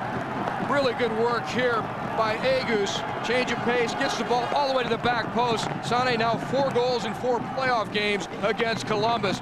And he places it very well as he kind of snuck around towards that back post for the cross from Agus. Another chance. Williams cross deflected away. Looked like Summer might have just deflected that ball, and he did a good enough job on these wet conditions just getting back to the back post. It's tough to get there. It's a long way with a perfectly placed curling cross by Jeff Agus. And again, Agus and Sane combined for United's first goal. The difference between game 1 and game 2. Brian McBride and Thomas Dooley have both found the net 3 times combined. Here's McBride far side. Nice work by Williams, flicking it on to McBride in the box. Yamosa there to shield him away. Yamosa keeps it in play. Williams wins it back. Maybe a handball. Play on. Williams, the cross deflected for a corner kick.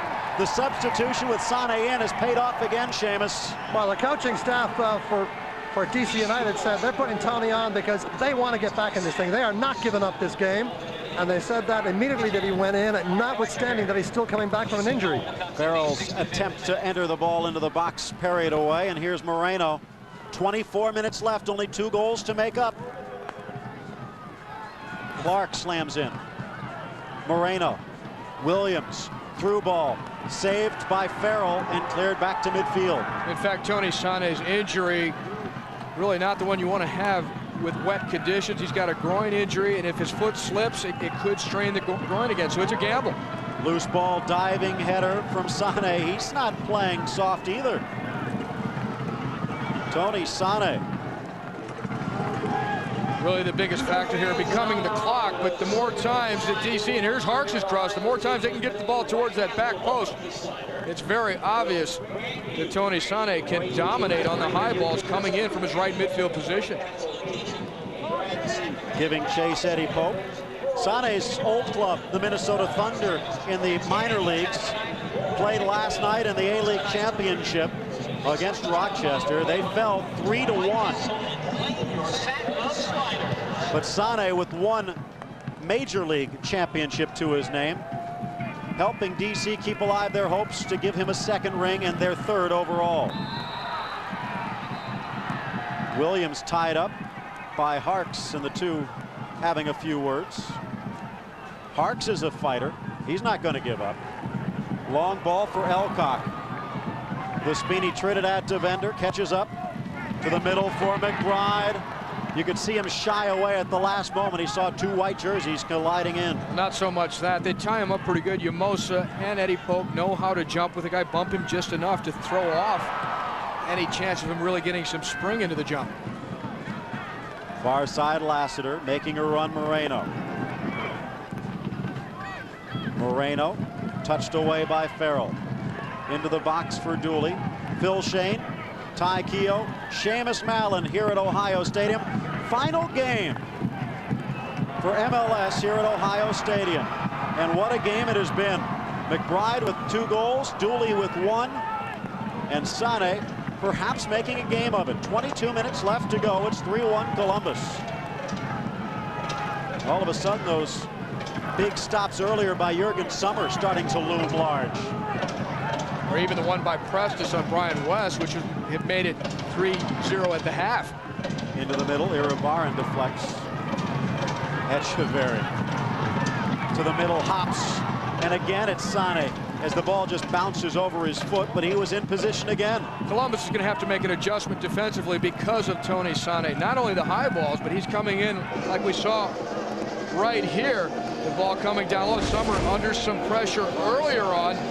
These balls coming in, and it sent Olsen down low, turned aside by Sommer. This was even more spectacular. Moreno, a totally unexpected shot, and Sommer well positioned for that save. Bruce Arena can only look on in frustration at the moment. Just under 21 minutes left to go. It is 3-1 Columbus. Rob Smith up the wing. Sané wins the ball back, and Smith touches it out. A goal kick upcoming. What's in the mind of Bruce Arena? Seamus Mallon. Well, a great substitution, obviously, to get Sané in there, and all of a sudden, you guys look like you're starting to play. Yeah, I think we've made some big mistakes in this game. Certainly the first goal in the start of the first half. The third goal we allowed beginning in the second half gave them a lot of momentum. We actually haven't played bad today, but we gave up 3 goals on restarts. Our center backs have done an awful job with McBride. If we can get a second goal here in the next 10 minutes, I think we have a chance to get into a shootout.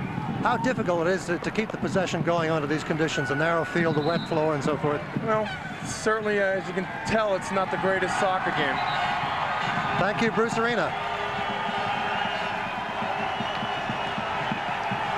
A standing ovation, 2 rounds, you might say, as Brian McBride comes out with 2 goals, and Robert Varzia. It has not been an easy season for the Polish international. Through ball, Varzia and Elcock offside. Robert Varzia, first of all, the injuries which knocked him out for 7 games. Then his middle child, his 9-year-old son Bartos, diagnosed with cancer.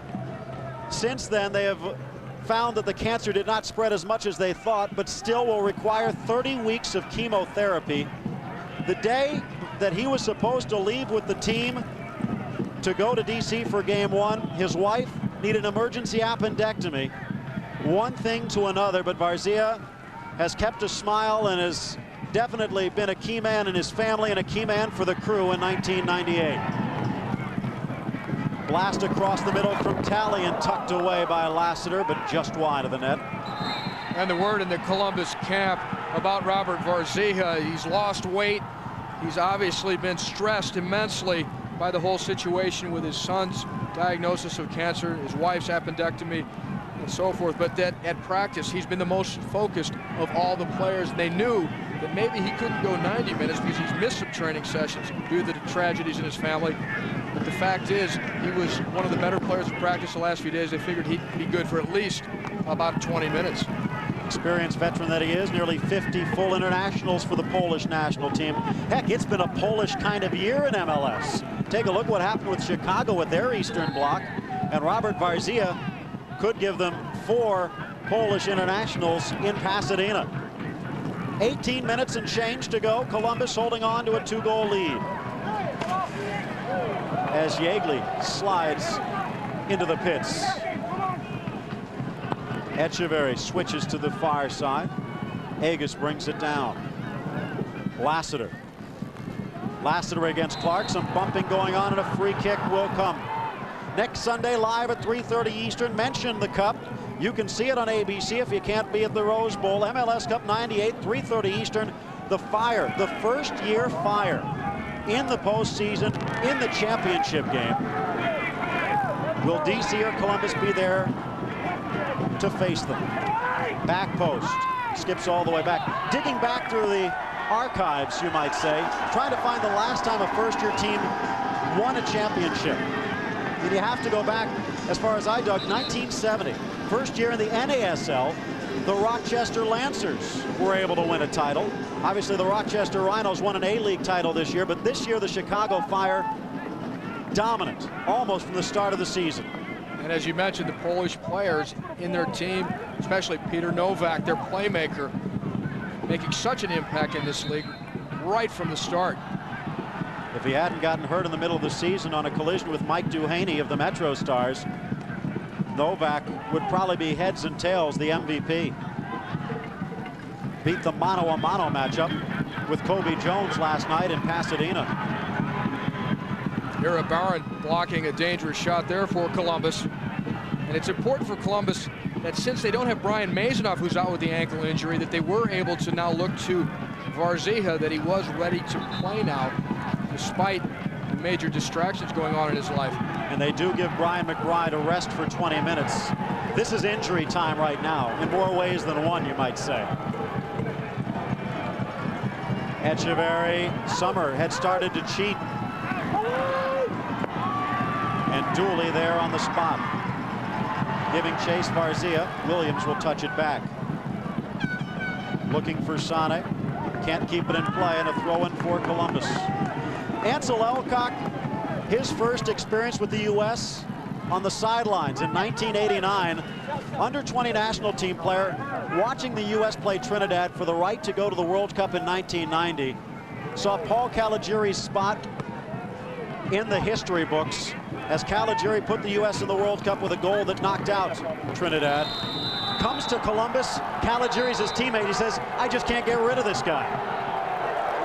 Foul against Elcock, and it looks like he will go in the books. The yellow card does come out, although not fully shown by Rich Grady. It'll be interesting to see what happens here with 15 minutes left.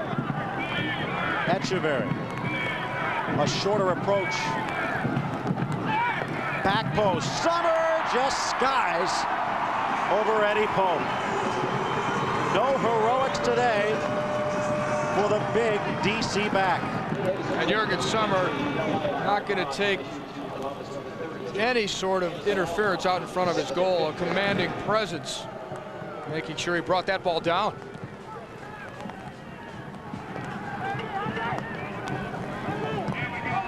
Chipped in for Echeverry. Echeverry against Dooley. Dooley takes a twist and a tumble, but quickly back on his feet.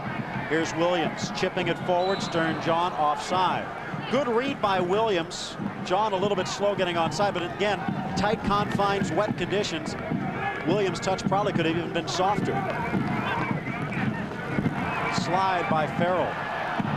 Yamosa trying to shepherd away John. A couple of notes from overseas. U.S. international Ernie Stewart scoring today for his Dutch side Breda in a 2-0 win against Maastricht. And the lead in the Spanish Primera Division back to Real Madrid with a 4-3 barn burner against Zaragoza.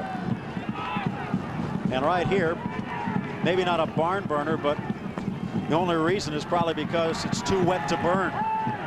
3-1 the score in drenched conditions in Columbus, Ohio.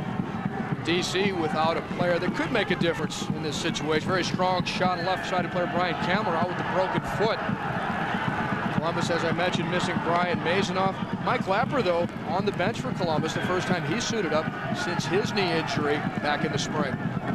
Talley pushing it down the line. Sane giving chase. Elcock there again. Giving it away was Dooley. Talley to the middle! Lassiter with the goal! A rush clearance by Thomas Dooley. Quick thinking by Talley. Lassiter pushing it in. It's 3-2. And Lassiter rushing back to midfield, tripped up. Iribarren, the man who did it, and that's his third yellow card. His third yellow card in the first round. If he gets 3 or 4 points based on the severity, he'll have to miss game 3 in DC. Lassiter's speed at the near post and the pressure here of Tony Sane, as well as the steal, the ball straight across the front. There's Sane getting away with a little bit of a shove, and Kerry Talley into Roy Lassiter, who got in front of Mike Clark to jam it into the short side. And Lassiter wants to race back to the center line in order to kick this game off as quickly as possible. He's knocked down by Iribarren, and that's why Iribarren got the yellow. Lassiter trying the hustle play. Iribarren trying to slow things down, and that could be a costly yellow. Iribarren heading it back. It's 3-2. They're going to call a foul in the middle as Iribarren was decked. 12 minutes and change. Lassiter after the goal, he doesn't want the clock to wind down any further. Iribarren really has no business slowing him up and knocks him to the turf. Yellow card. He's fortunate in some ways that he didn't get a red. Long ball upfield. Eddie Pope heads it back, playing devil's advocate. Can you just say Iribarren was trying to get the ball himself and get it to the center circle? No, you can't say that, because Lassiter was going to put it on the spot for him. Columbus has had their problems, and they continue today in crunch time. Less than 12 minutes to go. Columbus looking to hold on to their playoff lives. We told you DC can score quickly. Free kick upcoming for Columbus. DC's back in this one, Seamus. Yes, indeed. Thanks for that great goal by Lassiter. As you mentioned, Ty, he got away from Clark. He and Clark have been doing a lot of pushing and shoving, exchanging of words. And Lassiter did what all great players must do. That is to put the physical intimidation behind you, put the anger rising in you behind you, and pay off by getting away from your man and sticking it in the net. And I think Roy Lassiter did that to perfection in that play. Interesting enough, A.J. Wood is now warming up down here beside me, if warming up is the right word in these conditions. So they're obviously going to go up with another high player up front. The addition of Tony Santa Wide has been terrific for them. They're very much in it down here. Yeagley still down on the turf. By the way, that goal has to be even more pleasing to Lassiter as A.J. Wood loosens up, because Lassiter in his mind thinks that Jurgen Sommer, the Columbus Crew keeper, was the player who kept him out of France '98. Steve Sampson, the U.S. coach at the time, decided to go with the third goalkeeper, and Roy Lassiter was probably the guy who got knocked out of a spot in the World Cup. He also got knocked out of Sommer's 6-yard box in the first half as he tried to back into Sommer. Sommer bumped him straight down. Nice work by Varzia. Through ball for Williams. Offside flag comes up, and from up here it did not look anywhere near offside. Levon Balajanian, the far side linesman, raised the flag, and he was much closer than we are. But what a difference that could be with 10 minutes left to go if Columbus was able to break in and get a goal. A 2-goal margin rather than 1 against the defending champs. Through ball for Varzia. Varzia. Header goal! Stern John from Robert Varzia. How sweet it is!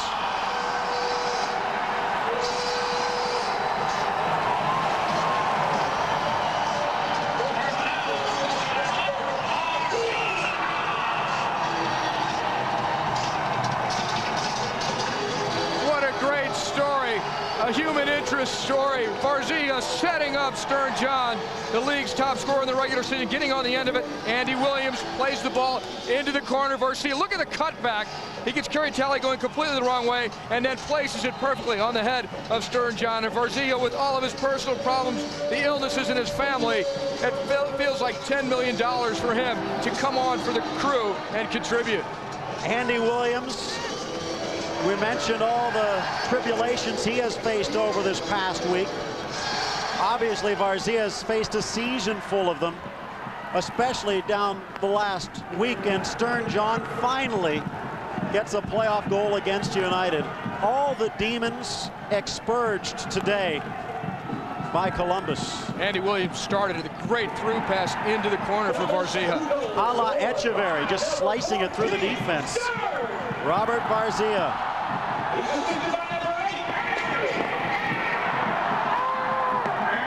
Smith knocked to the turf. Varzia, 4 game-winning assists in the regular season after missing 7 weeks with leg injuries. Some time in Hungary, obviously some time in his native Poland. Toss in 3 years in the English Premier League, the first league, with Everton, a teammate of Bo Johnston and Preki in his times in Everton, but here in Columbus, and he has been accepted by the Central Ohio community and responded here today. And let me say this assist in the closing minutes of Game 2 of this Eastern Conference Finals, the biggest assist yet for Robert Varzia in his career with the crew. Again offside and questionable, as Andy Williams on the near side got flagged. We talk about Varzia and how emotional and experienced that must be, but the reason they put Andy Williams out there was to try and get him back on track. And the way he's played since he has, it looked like he got the message. This 4th goal, making a 2-goal lead, pivotal in terms of the result of this match. DC had all the momentum. They were within a goal of tying this up. This changes it completely. Full credit to Andy Williams, Robert Varzia, and Stern John, who finished it off. Here's Sane. He started the DC comeback. Can he do it again? 2 goals to make up in 7 minutes. Dooley to Farrell, who'll touch it near side to Elcock. Ansel Elcock cannot get past Kerry Talley. A nice slide. It's 4-2 Columbus. Elcock keeping it.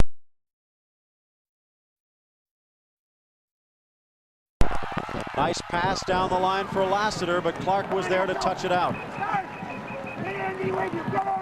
Echeverry back to Lassiter, touching it in for Harks. Back heel. Lassiter was almost there. A brilliant pass from John Harks. Wood keeping it alive and cleared away for the throw. What a huge goal for the Columbus Crew. But DC keeping the pressure on. Williams at the top of the box fires the quick shot.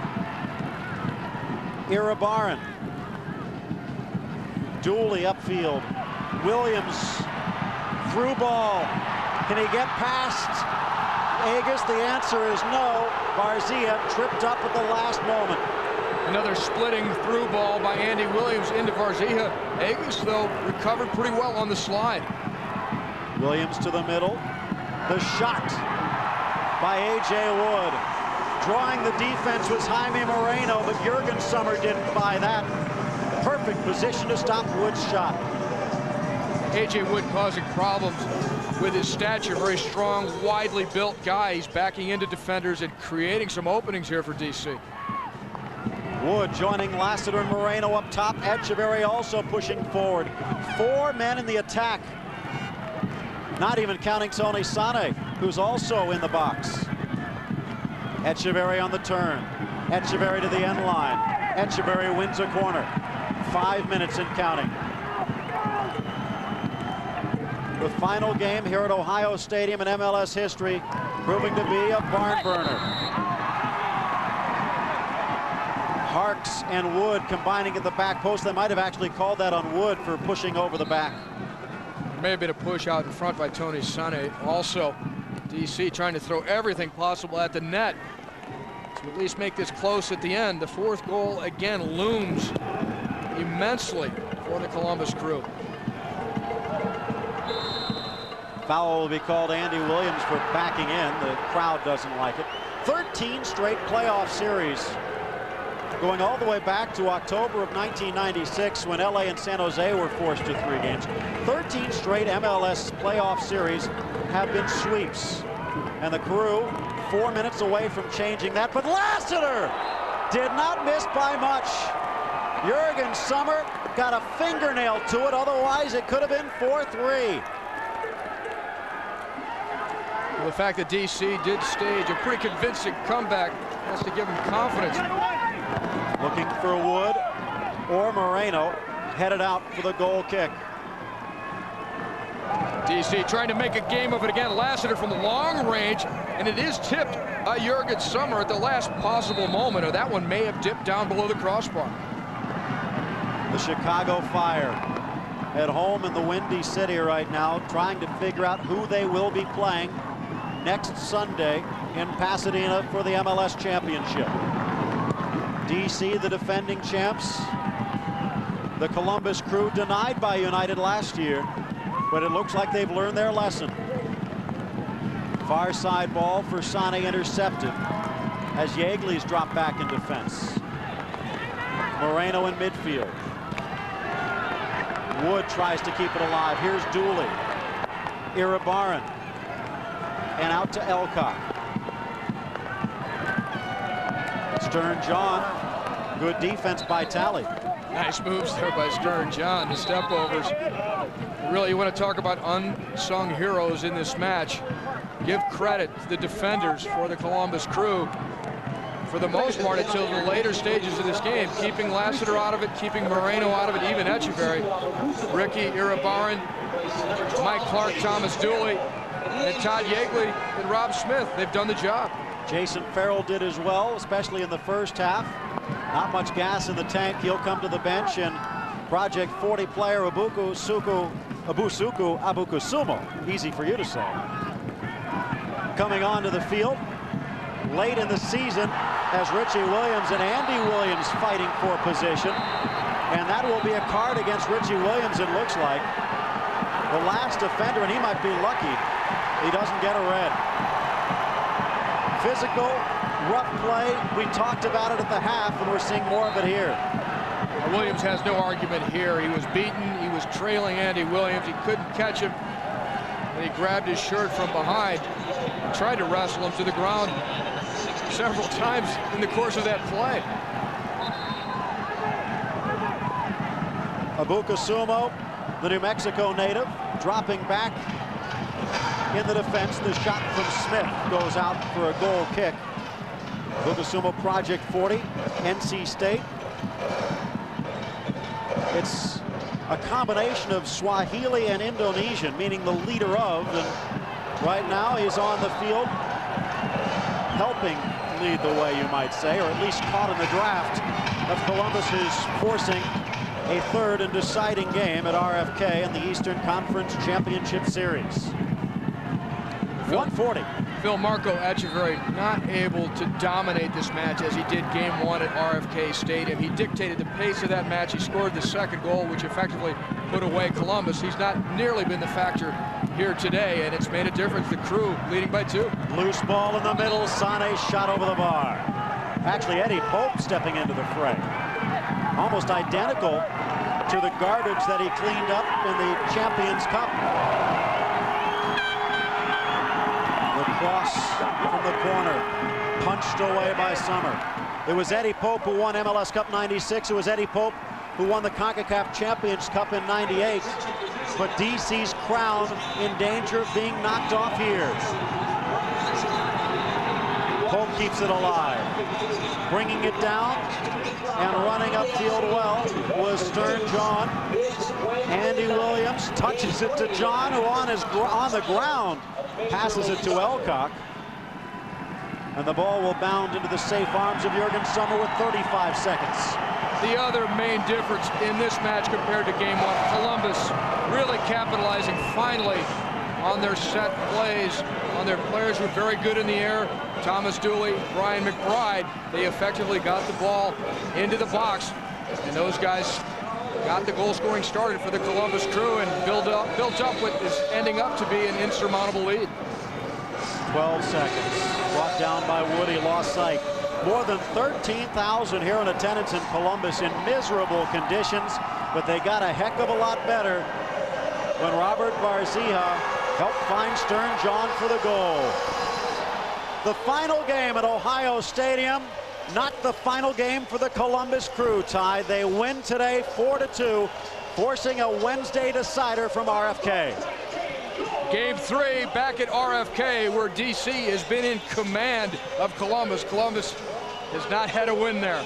7 tries. Will the 8th be a charm? Tom Prestis, will he be in nets after giving up 4 goals today? Back to wrap things up from Ohio Stadium, 4-2 Columbus on ABC. Today, people who didn't send the money, Western Union and the heartbreak it caused. So what happened? My Aunt Leona called. She was throwing a party and she sprung a leak. She did? Well, her tub did. And I told Mercury here to send money. I did. But not Western Union. Her aunt sprung a leak and you didn't use Western Union? No, and it took forever. And what does Aunt Leona have to say? Hey, it's your money. Use Western Union, the fastest way to send money worldwide. Now it's time for the MasterCard MLS Soul of the Year. You can vote for Damian. Damian puts it in! Jaime Moreno. Or Brian McBride. Volley by McBride! Click over to MLSnet.com to vote. It's as easy as 1, 2, 3. If your man wins, put yourself down for an assist.